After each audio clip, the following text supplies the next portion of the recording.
okey kan? Boleh? Boleh. Ini kata boleh. Saya bukan okey. Okey atas.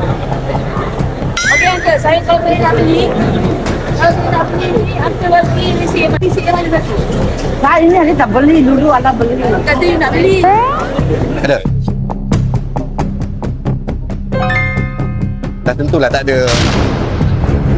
Tapi you guna untuk urus niaga. Bila you guna untuk urus niaga, you kena pakai yang betul-betul punya yang kita ni. Tadi ni kita pun tak ada tunjuk alamnya. Memang tak ada tunjuk. Tapi kalau you pakai sendiri dekat rumah, boleh. Datang sini untuk buat stamping point. Jadi kita beri tu punya alasan apa? Memanglah satu muka. Ya, you cari yang betul-betul punya. Nanti dia mari, you buat dengan dia. Ya, sebab ini satu muka.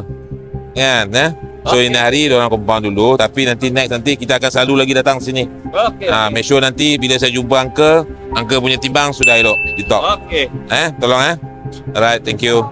Hari ini KPDN WPKL telah melaksanakan operasi yang kita panggil Ops Embun 2.0 di Pasar Borong, Kuala Lumpur.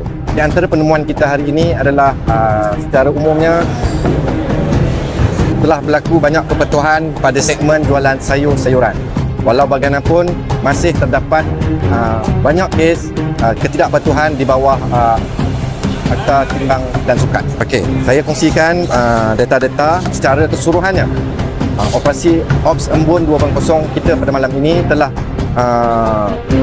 menghasilkan 18 kesalahan secara keseluruhan, iaitu mengikut cahannya 16 kes bagi Akta Timbang dan Sukat 1972 dan 2 kes Akta Kawalan Harga Anti Pencatutan 2011 dengan nilai kompaun keseluruhannya berjumlah ringgit Malaysia 5,600. KPDN memberi ingatan yang tegas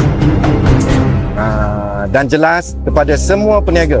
Yang pertama, pastikan mematuhi semua peraturan-peraturan yang telah ditetapkan oleh kerajaan dan KPDN khasnya. Apa yang kita cakap di sini ialah alat timbang sukat hendaklah ditentu sah dan ianya mesti dipastikan masih valid. Sebarang tindakan kita akan kenakan tindakan kompaun secara terus ditapak.